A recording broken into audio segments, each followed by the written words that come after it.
Y'all good? Okay, great. So for this afternoon session, we are going to have a panelist discussion. All right? So this session is themed on building commitment.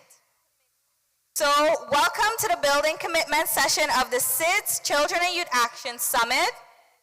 In case you didn't know me, my name is Tashana Panchu, and I am honored to serve you as the moderator for this very important building commitment event. Today, we gather to celebrate and reinforce our collective commitment towards addressing the needs and rights of youth from across all small island developing states. Our focus will be on the Commitment to Action document, which you all have received via your email. It symbolizes our dedication to tangible action for the benefit of the most vulnerable populations and communities. Over the last couple of months, we have had consultations with youth over many small island developing states through the U Report platform, many of which you guys have been participating in to see what your commitment to action would be.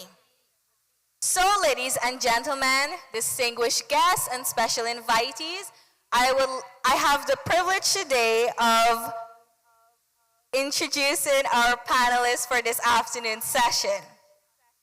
We're incredibly lucky to have two amazing panelists with us today.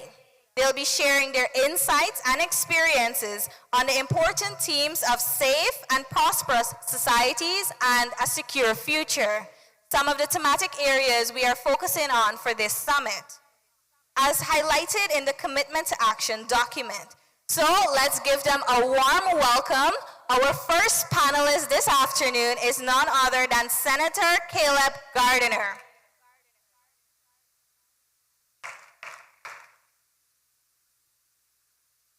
As he is coming, he is the Executive Secretary of the Prime Minister's Entrepreneurial Development Program for the Government of Antigua and Barbuda. Mr. Caleb will be speaking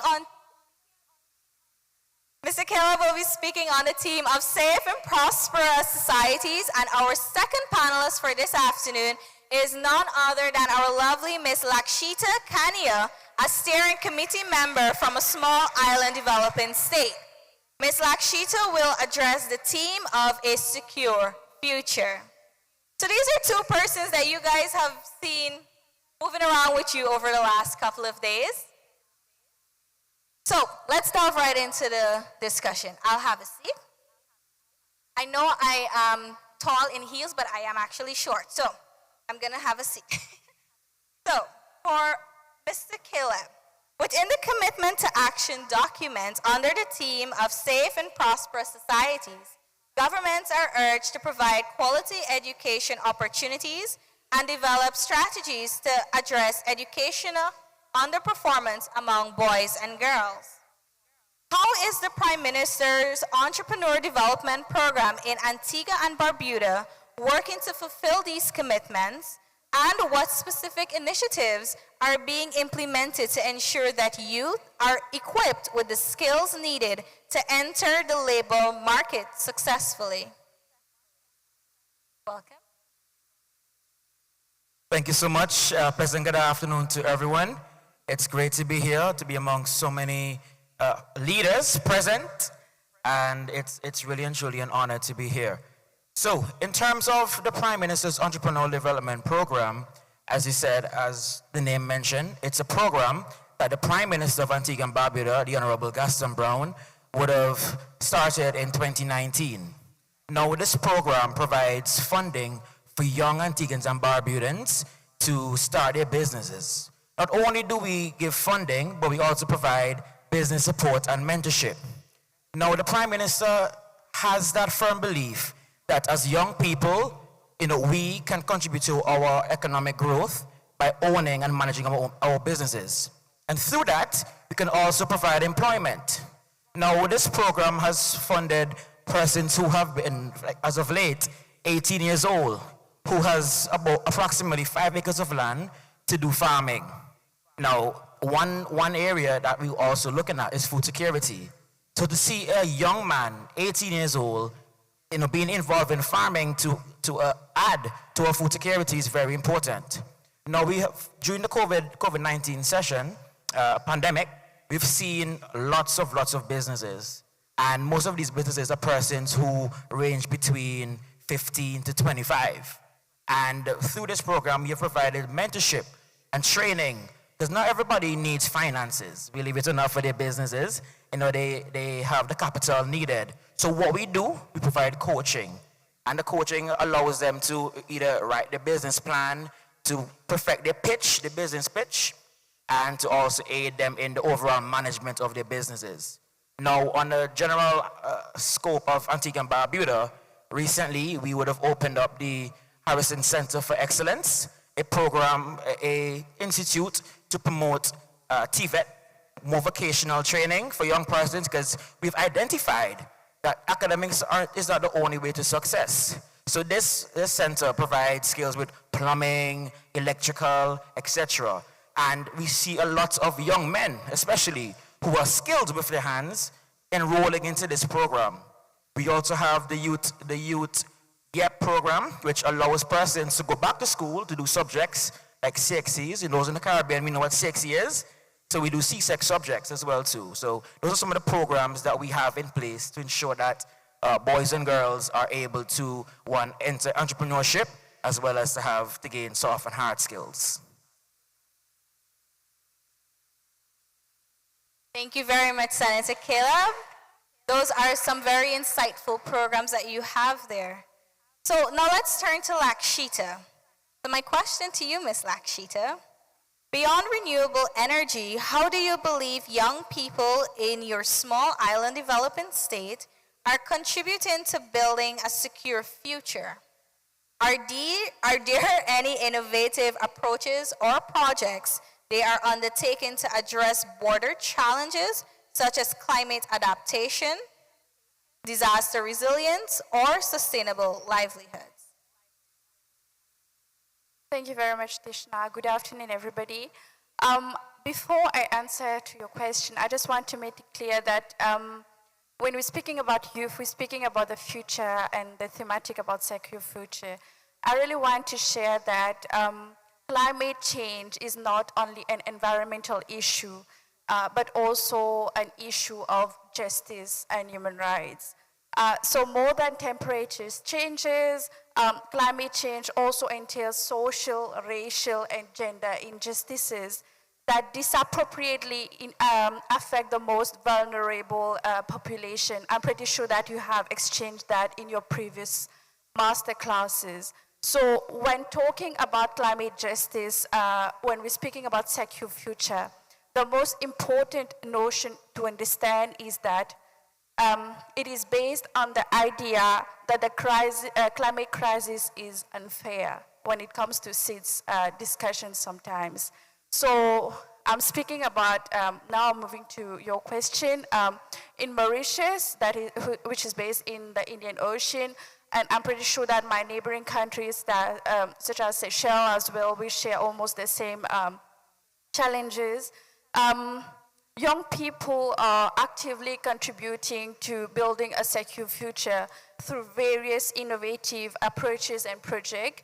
And I'm very, very proud of our community in a way that the multi-sectoral approach they are taking. So I'll just take you through briefly 4 so that you can also reflect about it as you go back home. What's next? What can I learn from each other? So one notable initiative is the development of the sustainable agricultural practices, promoting permaculture and organic farming, which not only ensure food security, but also enhances soil health and biodiversity. Secondly, youth are also involved in marine conservation projects, such as coral reef restoration and mangrove reforestation, which are crucial for protecting our coastlines from erosion and supporting marine life. So I'll just give you the example. Actually, youth became more resilient after the challenges that we got from the damage caused by the MV Benita in 2016 and the MV Wakasho in 2020 about the oil spillage in our coastal line in the south, which has really, really attracted international attention. And we're still recovering from this damage, which has really affected our coastline in the south particularly. So if you want to, you can just go and check about what happened after the damage of MV Makasho in our coastline. And another significant contribution as well is climate adaptation and disaster resilience. Most recently, Mauritius has really been affected by flooding, cyclones, and so the population, now we're living in the digital age, and youth and technology, I cannot say more, you all know about it. And we're utilizing mobile application and community alert system on how to really track and disseminating timely information to vulnerable population, also those who don't really have access to information, thereby reducing the risk and impact of natural disasters. So for example, if we know there's gonna have a high, that the cyclone is really gonna hit the country or flood, we can alert, neighboring watch, something like that. And lastly, initiatives like youth entrepreneurship program are really fostering sustainable livelihoods. So when we are encouraging young people to develop green technology businesses, to really not only create employment opportunities, but also promote eco-friendly innovations. So for example, there are startups focusing on recycling and waste management, turning waste into valuable products and reducing environmental pollutions. So these are the main activities that we are currently taking on in challenging those threats that the country is facing. Thank you, Lakshita. Those were some insightful words, not only to know of the challenges that are being faced, but the projects that are being implemented to help combat them. So, Senator Caleb, do you have any comments on what Lakshita shared? Yes, so one thing that recently as young people in Antigua that we would have been a part of, she would have mentioned using mobile apps. So through the OECS and a partnership with UNICEF, we have now been using YouReport a lot. And it was from 2 years ago, we would have used it to garner information on what young people, the views about climate change, and one thing what's an area that they can be a part of to improve the situations here in Antigua. And one main thematic area, or one area that we realized that needed improvement, was the maintenance of our coral reefs. I know you would have mentioned it. I know yesterday when we went to South Coast Horizon, unfortunately, we saw how the reefs have unfortunately died. And a couple of years ago, that reef was thriving, it was lively and bright. And through the usage of that mobile app, which I think is very important to reach us, our generation, because you may not see us reading a hard copy newspaper, but you will see us always on our phone. So the app has allowed us to partner with the Department of Environment and a team out of Grenada to see how we can replant some of those coral reefs. So everything she mentioned, as well as food security, is something that as well that we are trying our best here. Because given the fact in Antigua for the last month or so, we've had some severe heat waves. And you can see that crops, not having enough water, and the way in which the sun is really hot impacts our livelihood, impacts the soil. So those are some of the things that we're using these technologies to make informative decisions. So everything she said was spot on, but I could definitely point out the use of mobile apps, of how we can make decisions and how young people's voices can be heard. Definitely. Thank you very much, Senator Caleb. And it just goes to show resilience and recovery and technology, how it interconnects. My question is actually for you now, Senator Caleb. So beyond the formal strategies and initiatives, some of which you've just mentioned, can you share any inspiring success stories or personal anecdotes from your work with the Prime Minister's Entrepreneur Development Program that highlights how education and skill development have positively impacted the youth of Antigua and Barbuda? Thank you for that question. And the answer is quite simple. You know, as young people, we are innovative. We are bright. We have a lot of ideas. And right now, as the EDP looks to target more young people, you know, our theme is your vision, our support, the EDP way. And that simply means that we are here to bring the visions of young people alive. So to see that many young persons in different sectors, whether it's health, whether it's through entrepreneurship, technology, you know, the fact that we are providing skill sets to back and to support these young persons to be successful in whatever area or whatever field that they're in, it gives them the hope. Because most times as young people, all we need is that shoulder to lean on and the belief, and I'm sure that we all can relate to that. Sometimes you feel as if you're doing it all by yourself. And you may not get the support right away unless you find strong, good mentors, persons who actually believe in you. You know, so that's what the EDP is all about. Believing and investing in young persons to bring their ideas into a reality. Thank you very much, Senator Kale, for those insightful words. It's always interesting to hear what a success story is, and it's beautiful to know how anecdotal that can be. Emotion behind your passion, that is what can be your drive. It's not always easy, but as long as you have a passion as youth, we can push forward. So my next question goes, so if you notice, it's like a back and forth thing, right? So my next question is to Ms. Lakshita. So as a part of the commitment to action, there is a call for increased awareness of climate change, mitigation, adaptation, and loss and damage. How do you think children and young people in your community can effectively raise awareness about these specific issues? And what strategies have you seen work well in engaging broader audiences and fostering collective action? First, I will say that to address all these things, it requires inclusive, innovative, and intersectional approach, and sometimes also intergenerational approach. To learn from our previous generation, how were they mitigating about challenges they were facing when we were not having those assistance and facilities that we have today. So basically, I think the most important approach right now, because we are living in the digital age, is being part and storytelling through multimedia and just sharing stories to enhance visibility of your work. So I think Mauritius has, the youth in Mauritius has really used multimedia as a way to share their storytelling of their work on climate change, climate justice, climate activism, anything.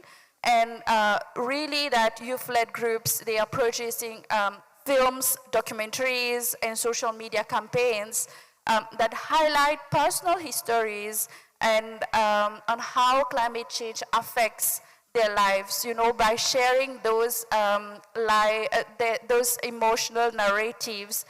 They connect with diverse audiences and create a sense of urgency and empathy because if you don't live in that space, you will not feel what that person is going through.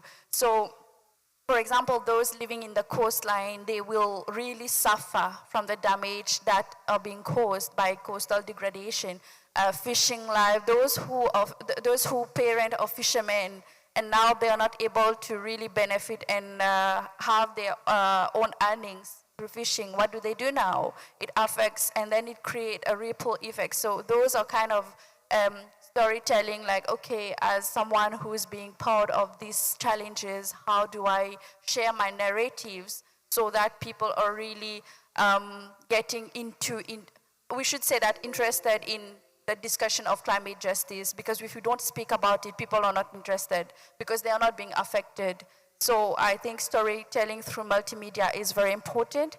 And another strategy that I must say all the sectors in my country right now they're using is an educational approach.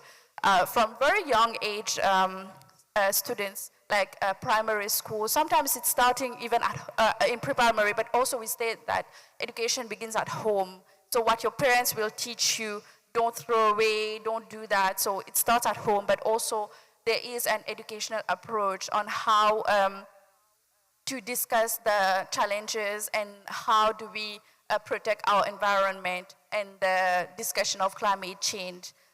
So normally they organize workshops, webinars, small session, interactive session to know in school and communities, using creative methods actually, games, art, role playing, to explain the complex issues of climate change. Also, there is youth advocacy and activism that is really growing in Mauritius, I should say. And I really want to emphasize on this because sometimes people say, no, you cannot do advocacy if you don't understand the legal language, or you cannot enter you cannot enter litigation because you're not a lawyer. But no, that's not true. Because if I speak about my country example, we have had challenges about foreigners coming to build hotels, villas, on our coastal line. And then they are saying that, oh no, this is my private place, this is my territory, so you're not allowed to walk on the beach. You're not allowed to take a walk, and even the sea sometimes they say no, so they will build around and say no. So it's like you're walking around and then you need to stop because this is someone's property. Like, no, you can't do that. But then it comes to the question of the EIA license, the environmental impact assessment. So how does the government provide that, right? So I think the youth has really taken up on considering entering this journey of youth activism and youth advocacy, organizing strikes, marches, and community cleanup events at those beaches where people are building, and even helps in drawing public and media attention. We know the power of media, right? Both the positive and negative aspects. So we also try to attract the attention of media to environmental issues, and collaboration with local medias to really take the message to pass on. So if the media will do the coverage, it will reach out to regional and international activists who are watching about what's happening in my country. So for example, if you're on this side of the world, and if the media is covering those challenges, you'll be able to get it, right? Access to information. As far as Mauritius is concerned, when it comes to climate justice litigation, I should congratulate or maybe speak about the recent case of the Mushington case of Antigua and Barbuda, and that Mauritius as well is still, and our government as well, is appealing before the Privy Council, about the case of EcoSud versus the Ministry of Environment, where the local NGO is challenging the ministry about providing the EIA license, which is a good thing. So the youth are not part of the panel of lawyers, but they are supporting those organizations.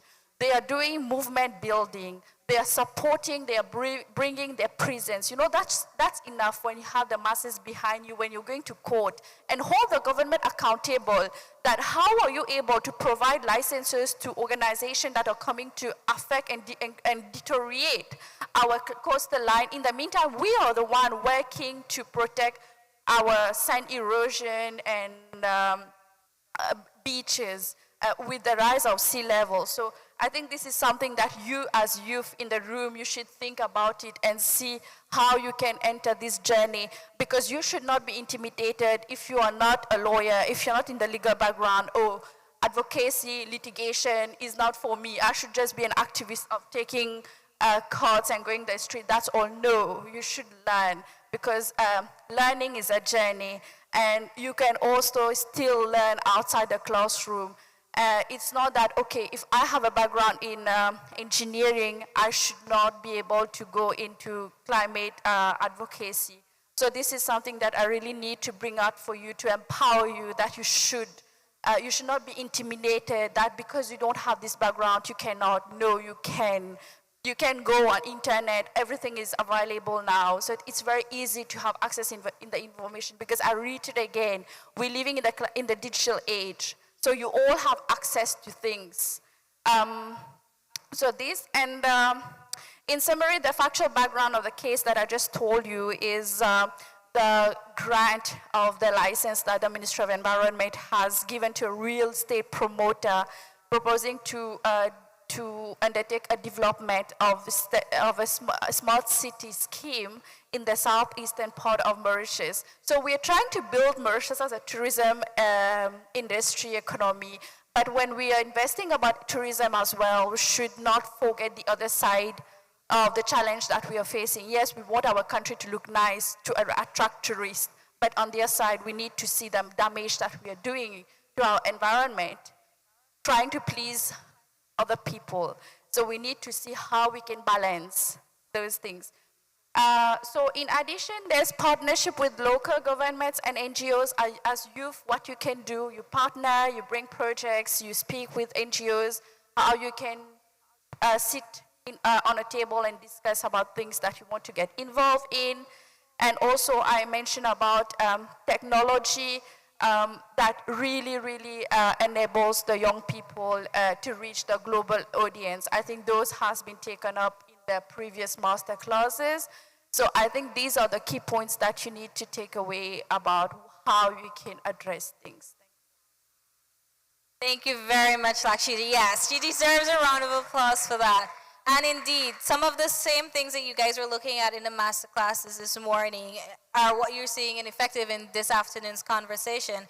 And really and truly, I would just like to highlight to you guys too that it's important to look at what your fellow SIDS countries are doing. Because, for example, if an issue is happening in Seychelles, Mauritius can look at that and see what they're doing to know how they can take adaptation to that. If an earthquake or if a climate disaster is happening around the world, because we're all small island developing states, we have some of the similar territories, which means that we can also have some of the similar answers to those challenges. The reason why we say technology is important, because as Lakshita mentioned, when you share your stories across the globe, persons can see what you're working on and they can see how best they can use that and adapt it for the challenges faced within their country. So I must thank you guys again. So I have one final question for you, Senator Caleb. So I'd like to ask you, as we focus on the commitment to action document, could each of you share your thoughts on its significance and how it is shaping the future of children and youth in SIDS? What do you believe are the key actions that need to be prioritized to ensure the successful implementation of this commitment? Who would like to go first? Thank you. So, for me personally, I am definitely committed to the call of action. So let me start with the last aspect of your question. What do we need to do as young people? The most important thing for us to do is to actually get the ideas and implement them.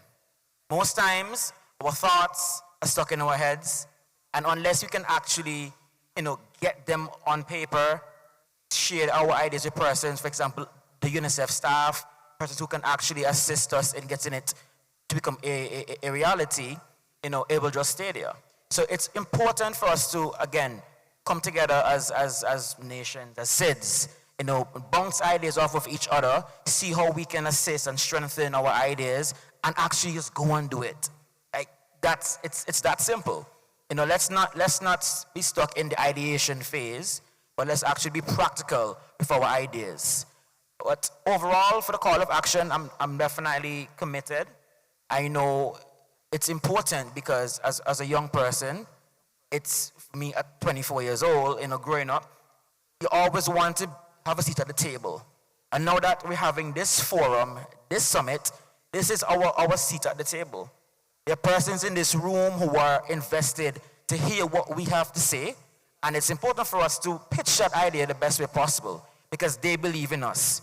And that's the most important thing. So I must commend the UNICEF team for really and truly being here and putting on this, as well as Ashley Lashley, who's also a beacon of hope for us as young persons. For me, I have been motivated to seeing all of you, hearing your stories. And once we can have that solid group of support. It allows us to voice our concerns and to let the persons who can assist us hear and see how they can assist. Right. So this is my favorite part of the conference, the summit, I should say, because it's not been a document that has been drafted yesterday for today. No, it's been a journey for us to be here, and it has gone through all the region, I should say. It's not coming only from the Caribbean or only from Pacific or Ace. It's coming from all the regions. And I'm pretty sure that most of or some of you have been involved in the process of the Commitment to Action document. So when I look at the Commitment to Action document, I really want to focus on it. That is a crucial step towards securing a sustainable and resilient future for children in SIDS. Its significance actually, it lies in the comprehensive approach to addressing the unique challenges faced by our communities, from climate change to environmental degradation and socio-economic inequalities. It just does not stop at environmental degradation, but also it goes to socio-economic challenges. So for us, for children and youth in SIDS, this commitment represents a promise for a better future where their rights are protected, because I said earlier, it's not only an environmental thing, but it's a human rights and climate justice. And our voices needs to be heard. It also, so the document acknowledges their potential as key stakeholders in the fight against climate change as drivers of sustainable development. So we need to empower young people, children, with the necessary skills that we've been doing since yesterday, I should say. Exposing through tools, eco-tools, kayaking, the skills, the knowledge, the opportunities like here, this summit, how we can build resilient societies that are better equipped to handle future challenges that we are already discussing. What are we gonna face next if we don't speak about it today?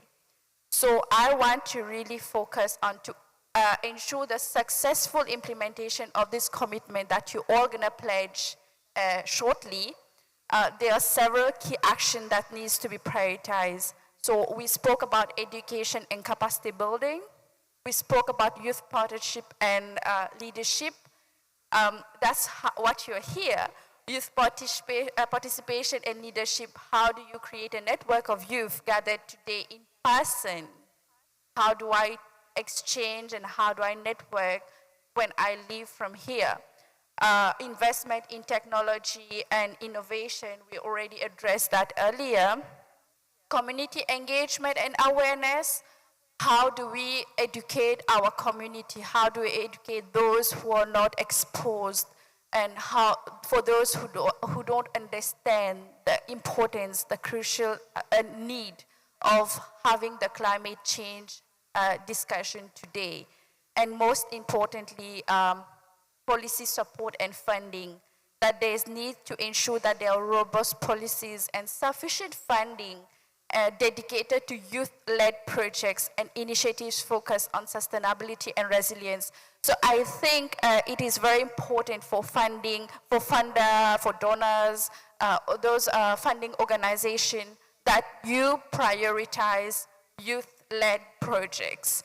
Because we, in the past years, we need to say that youth inclusion has really been a challenge in project funding, because somehow youth capacity is underestimated, because something that the youth, they're still in the generation, so we are not sure whether we can do that. So I think there's need to really believe in the youth and provide support for youth-led projects, because they are the one who are really on the ground, and they are the one who's gonna take the lead. So we need to start from somewhere, and that somewhere is from this initiative of youth inclusion in project funding and policy development. So by focusing on these actions, we can create an environment where children and youth in SIDS are not only beneficiaries of development, but also active contributors to a sustainable and prosperous future. So you will see that the commitment to action is actually a document that serves as a roadmap for achieving this vision. And its successful implementation will depend on our collective efforts that we are doing today and our really, really unwavering commitment of how do we move forward from here. It's not only about signing the document, but where do we go from here? So it's not about only having a number of signatures on the petition, but also what do we do after that? We don't just want our name to be, oh yes, I signed this petition, but also how do I take it home?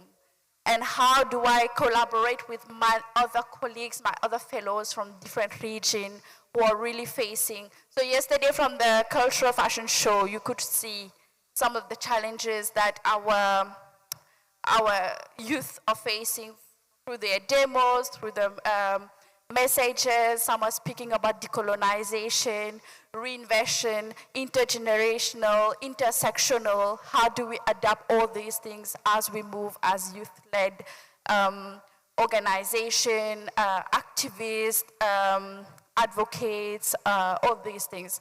So thank you very much and all the best as you move for your next step to secure a good future for climate change. Thank you.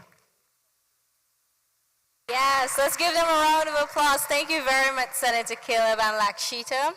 They have shared with us some very insightful information and innovative ideas to the challenges that we may face. So I have a question to all of you out there. Do you have any questions for them? If you guys have any questions, please show by the raise of your hands. Any burning questions you may have had as the panelists discuss the various topics and the various challenges that are faced among SIDS. Any questions? Yes. You can turn on the mic.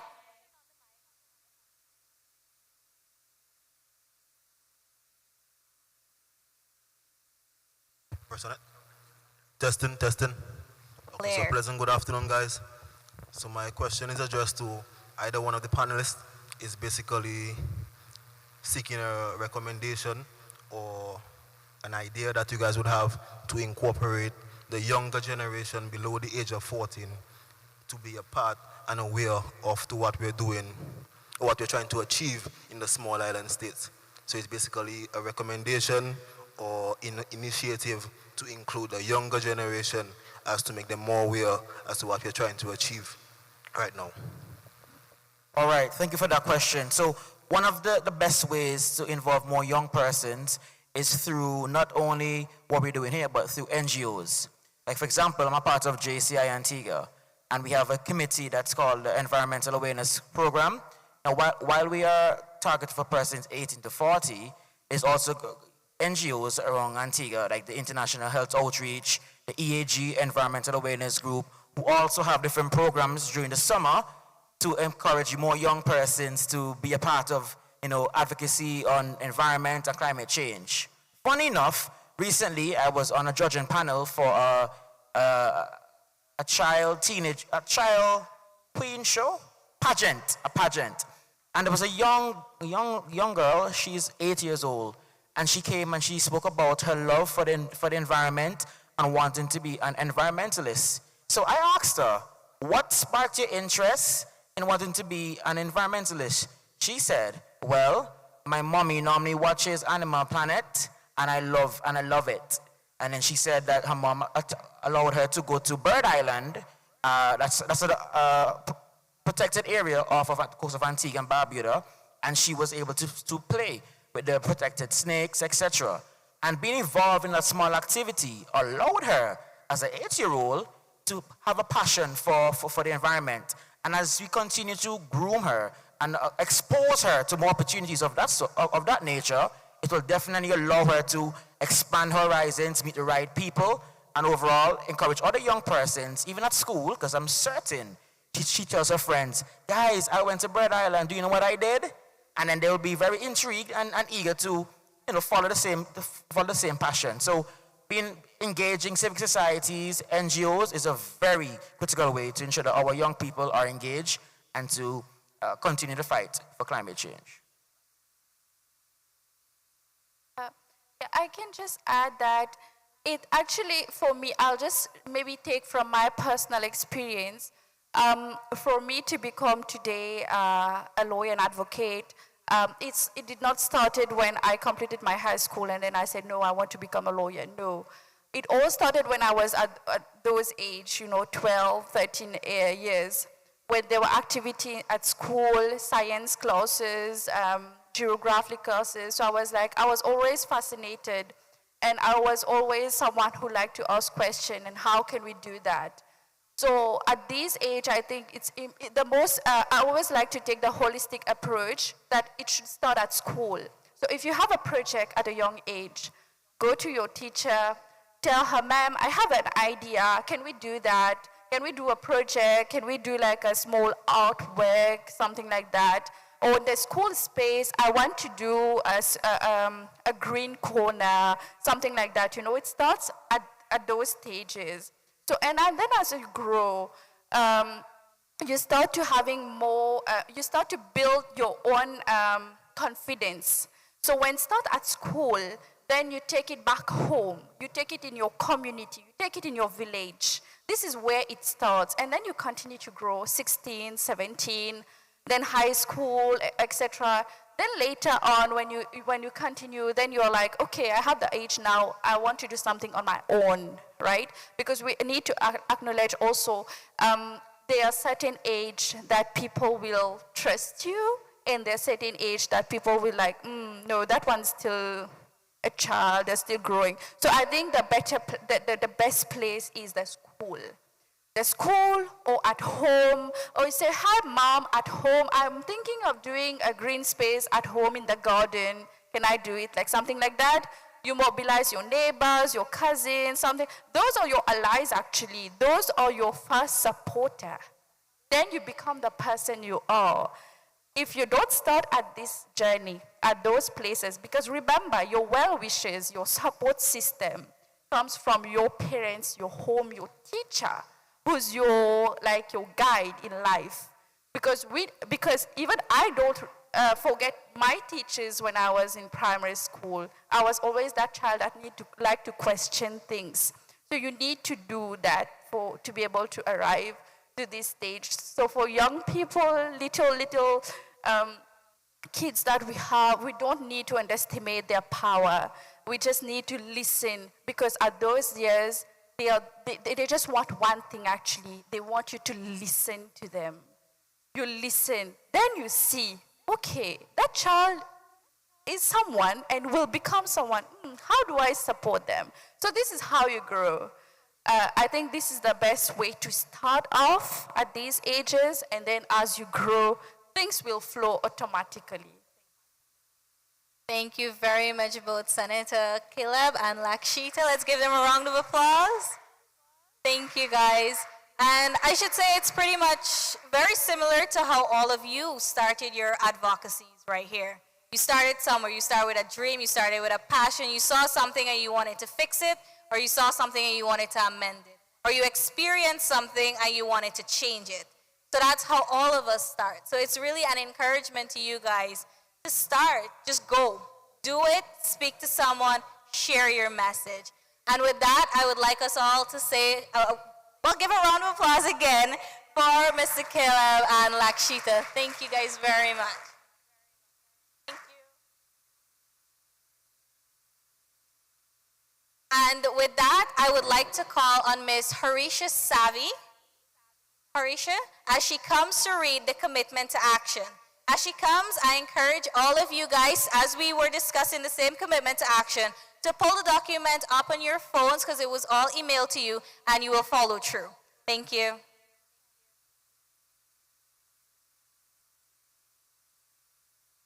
Okay, so you guys can pull up the document on your it's in the WhatsApp group, and you can follow along with me. So the commitment to action for the SIDS Global Children and Youth Action Summit Declaration reads as follows. Children and youth support priority commitments of the Antigua and Barbuda Agenda for SIDS, a renewed declaration for resilient prosperity. This commitment to action was developed after a series of consultations with youth people across SIDS, both in person and online. Our key area of focus for this 10-year commitment to action are centered around safe and prosperous societies, children and youth commitment to investing in their own health priorities, and mental health of peers to foster a culture of mutual support and reduce stigma around surrounding seeking care. Recognizing the importance of including indigenous people as key partners in development and advocating for the participation of marginalized children and youth, including those with disabilities, ensures their voice are heard and they benefit from education, training, new technologies, and the inclusion of culture and traditional practices in the curriculum. Raising awareness of all forms of violence faced by children and youth by advocating for increased access and implementation of laws to protect and report cases of gender-based violence. Resilient economies. Children and young people commit to working with policymakers to create more training opportunities for young people to give youth exposure to non-traditional careers that align with the e-global demand. Supporting and utilizing adolescent responsive services provided through universal health coverage. Recognizing that access to comprehensive youth and friendly health service is essential for maintaining a healthy, productive population that contributes to resilient and sustainable economies. To ensure that all youth have access to primary and secondary education, and to foster peer support to engage school retention, especially among vulnerable and marginalized youth. By investing in education for all, we strengthen the skill and capabilities of our future workforce, thus enforcing economic resilience and sustainability. A secure future.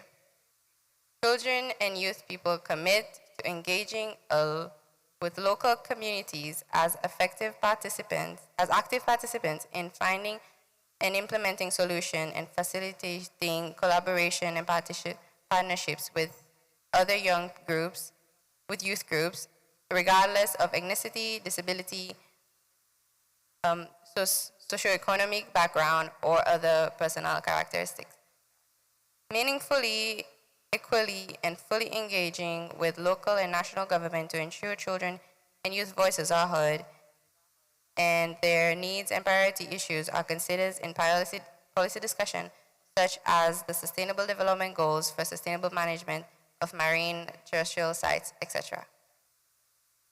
Environmental integrity and planetary sustainability. Children and youth commit to collectively taking action to contribute to a greener and more sustainable society, advocating for sustainable economies, just renewable energy transitions, a climate-resilient infrastructure, increased awareness of climate change, mitigation, adaptation, loss, and damage, improve access to climate finance, and adequate provision for means of implementations for SIDS. Holding their governments accountable for their environmental and climate change-related commitments their leaders make at SIDS 4 conference. SIDS countries welcome and all for support for the effort of SIDS establishing a SIDS Center Excellence in Antigua and Barbuda that will be launched at the 4th International Conference on SIDS. The SIDS Center Excellence can also provide a platform to monitor this call to action for the children and youth of SIDS countries and the SIDS Youth Action Body. By upholding these commitments, we envision a future where all children and youth of SIDS thrive in resilient, sustainable, and inclusive societies for the next 10 years. As instructed, Please sign the petition through the link. Thank you. Thank you very much, Ms. Harisha. Let's give her one more round of applause. Thank you guys so much, and thank you all the youths who have participated in developing this same commitment to action document. What she just read are all of your inputs that were there and your commitments going forward. So with that, I would like to invite all of you. I know you have your phones and there is Wi-Fi.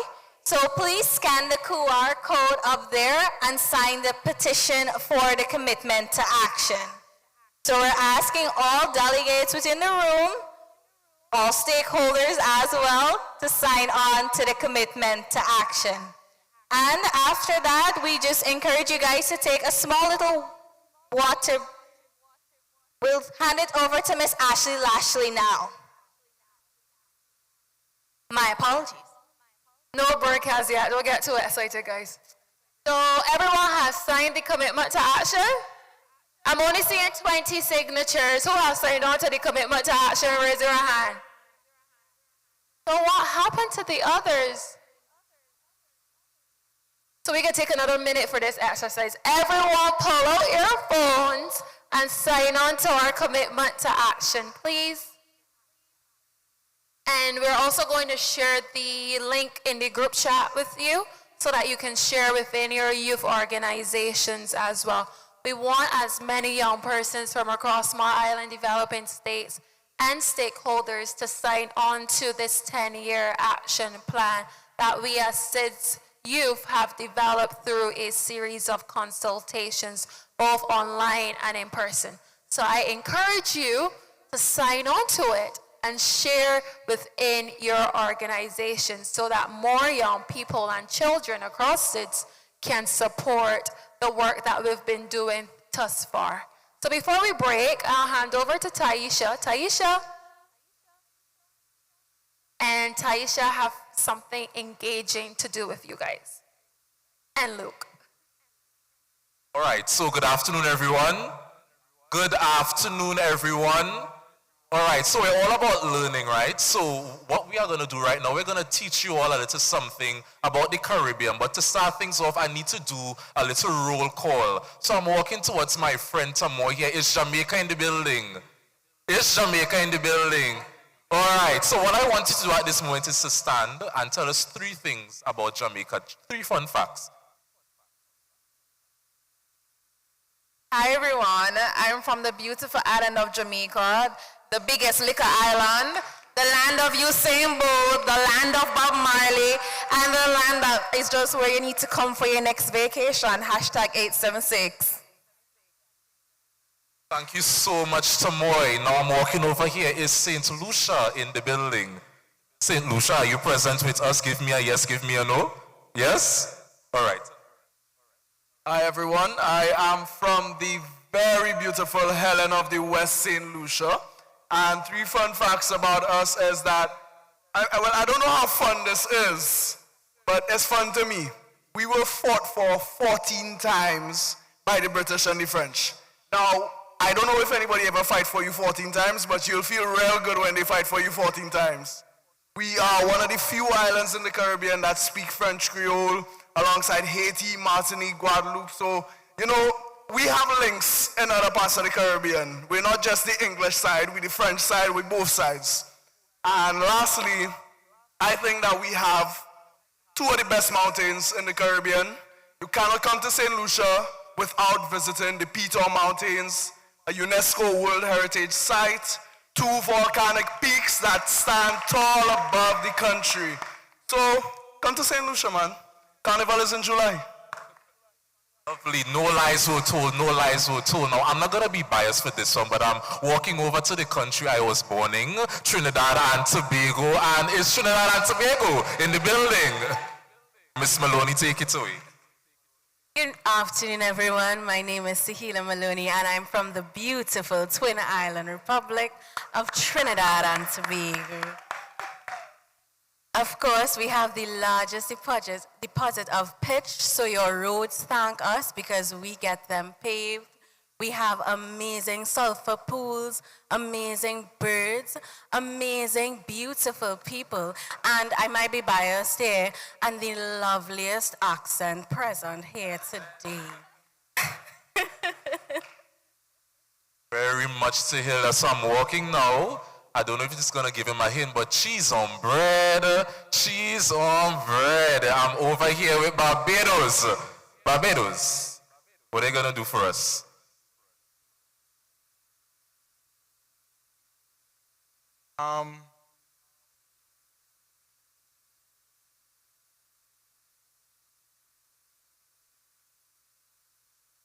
See? Caleb volunteered you as tribute.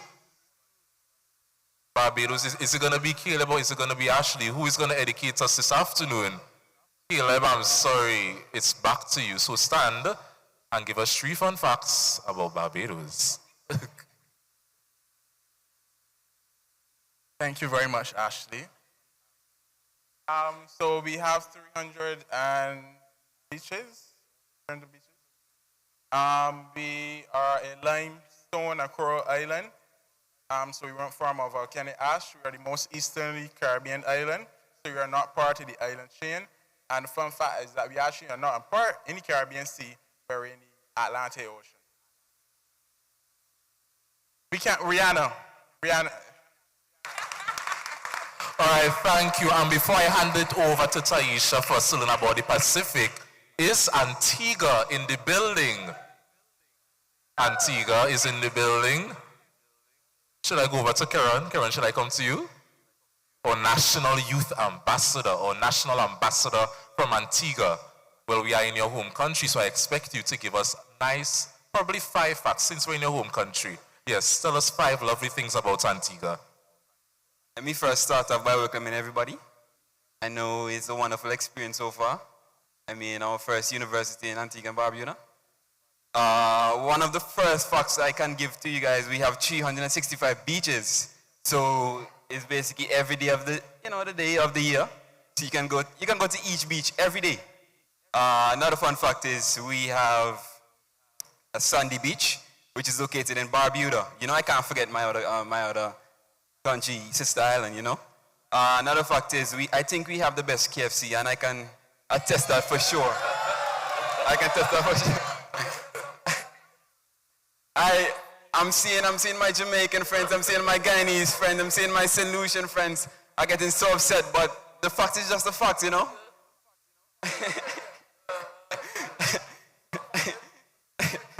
So true. Another fact is, what should I say?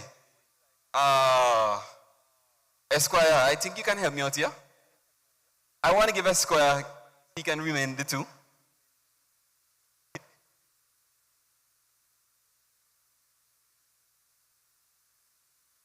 I pass the mic to another Antiguan. Any volunteers? The Antiguan black pineapple, scientifically proven to be the sweetest pineapple in the world. And Barbuda has the biggest frigate bird sanctuary in the Western Hemisphere. So you see now. All right, so thank you, everyone. I'm going to pass the mic over to Taisha for us to learn about the Pacific. So take it away. So we are going to do the same thing. Now, I am not versed with the countries from the Pacific, so therefore, I want someone here is from the Pacific. No? Which table? No? Right? So over here and over here, you are going to list 3 fun facts from your country, right? Hello, everyone. I'm Navina Melody. My name is Bernice. I am from the beautiful island of Kiribati. And 3 fun facts. Yes, thank you. 3 fun facts about Kiribati. The T-I, we pronounce it as is, and therefore it's not Kiribati, it's Kiribati. And my name is not Berniti, it's Bernice. Second fun fact, Kiribati is the only country that's situated in the 4 hemispheres, northern, southern, western, eastern. And therefore, we're the first country that welcomes a new day. We're the first country to have the New Year's, because we welcome every new day. The last one is, the fun fact about Kiribati is that our dances, they're very beautiful. And like the other Pacific Islands, they're also beautiful, but our dance, our traditional dance, it's a warrior dance. And so it's rough, it's tough, and most importantly, it's beautiful. Thank you.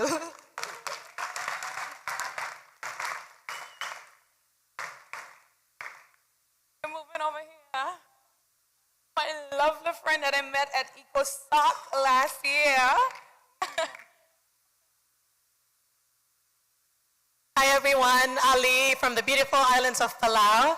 I am from Palau, which is known as the pristine island paradise.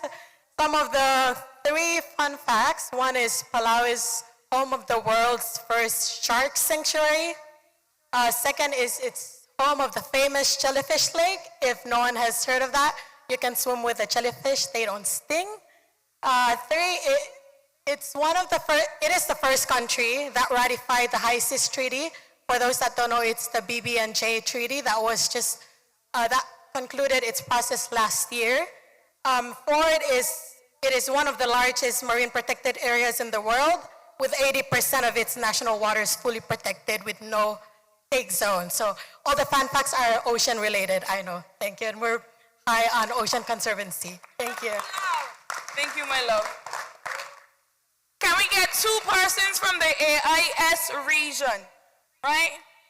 One from over here, and next one in the back, right there. Right? I'm coming soon.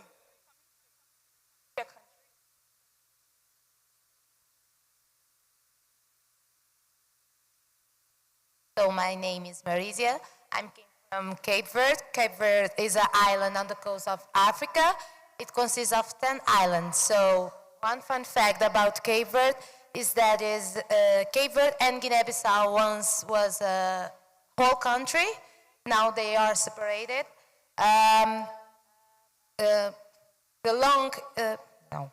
Sugarcane liquor is the national drink, as known as grog. We call it grog, is cane liquor. And another one, only 10% of the land is suitable for agriculture. So we live from basically tourism and exportation. Let's give it up.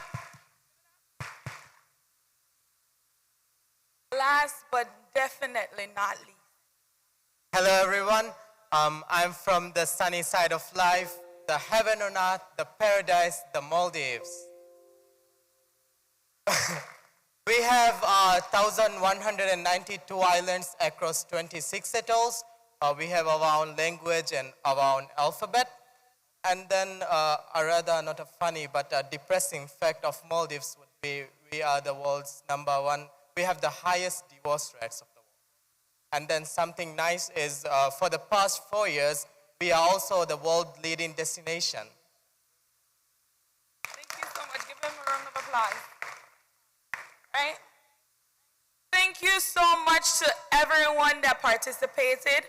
Now my question is, youth advocates, how you feeling? Feeling good. I don't feel the energy at all. Youth advocates, how you feeling? Feeling good. One more time. I want to feel the energy. Youth advocates, how you feeling? We're feeling good. We're feeling so good. We're feeling hype. Amazing. I want to, oops, I'm seeing myself in another barcode. Right? I hope everyone scanned the barcode and has signed the petition that was there. If you haven't already, please.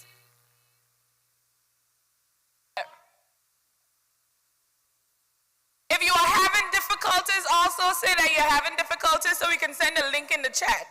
Are you having difficulties? Yes, no, maybe, so, some sort of how. Oh, the link is actually in the chat, right? So the link is in the chat. Please take some time to sign the petition. Thank you so much for participating. Thank you, Taisha and Luke. And I'll reiterate one last time. please sign the petition and share it with your friends and your youth organizations. At this time, we'll take a 30-minute break. There's refreshments in the back, light refreshments that you guys can have. So everyone can please go on to the lunchroom as we prepare for the next session. So please come back here at 3:30 p.m. and also look in the group chat, and you also see we have a sheet with names. Those are the groups that you've been assigned to. But 1 second, Peter wants to say a few words. Thank you. Not to hold you up for your break, but just to say when you come back after your break, we will have organized you in groups. And to know what group you'll be in, we'll have a slide on the screen to show what group and what group number you'll have to go to. So you'll have to find your group on one of the tables, and which group, just have a look at the screen when you come back in. And everything else remains the same. Enjoy your break.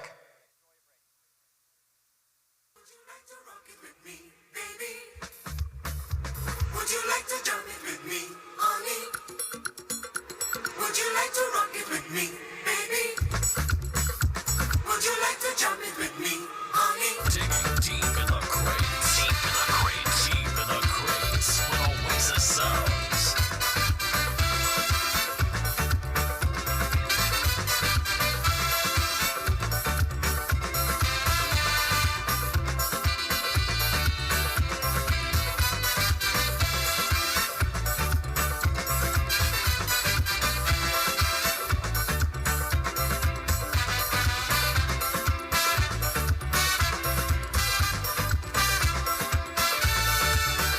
Music jamming hard in the party.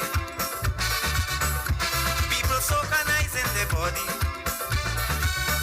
And there she was standing in a corner, looking so sweet and without a partner. So I went over, I spoke to her, she smiled, and I said to her, would you like to rock it with me, baby? Would you like to jam it with me, honey? Sweet calypso, music jamming for soul. Come and rock it with me, baby. Come and jam it with me, honey.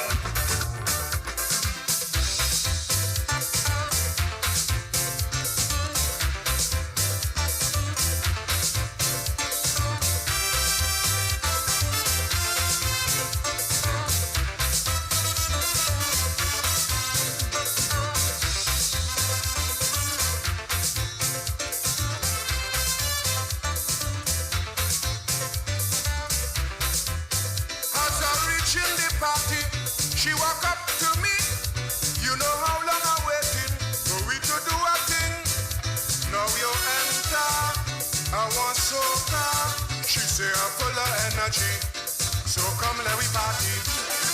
Yes, I'm feeling so rock tonight. Come and charm me and make me feel alright. I'm party fever. I'm a sucker for soca. I want to jam until morning.